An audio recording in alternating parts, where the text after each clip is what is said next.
All right, everyone, we're going to take a look at how to create a section view on a drawing sheet just to make sure you know how to do that. So we're going to click, basically I opened a new drawing and I'm inserting now a part that I made. I'm going to click on that part and my current view scale is a 2:1. I think that's probably reasonable. 3:1 is going to be pretty big, so yeah, I'll do 2:1.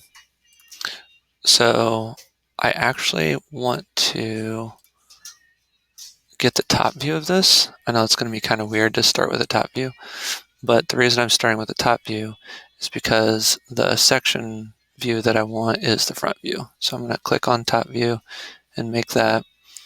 All right, now it's there. I'm going to hit escape and then I'm going to do section view. All right, so when I click on section view, I can do a horizontal line.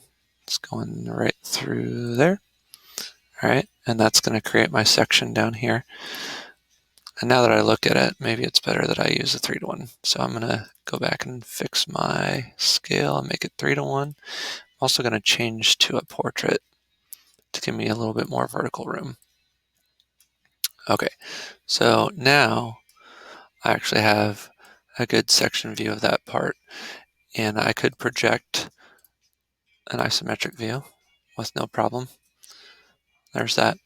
All right, so now the section view helps me to see what's going on inside, and I can actually dimension things a little bit better now than I could before. If I don't have the section view, then the hidden lines are going to get all sorts of crazy. So it's good to use section view in this situation.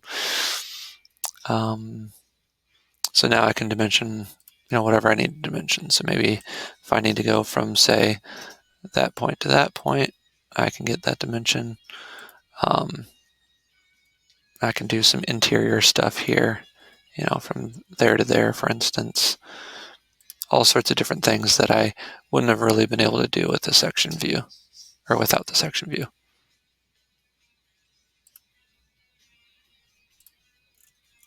All right. It's good to recognize that when you're doing something that's kind of a circular pattern, you want to put your center mark on. You also want to do your center lines. So do those, for instance.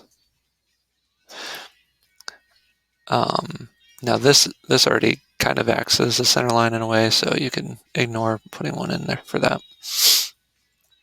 There you go. Hope that helps.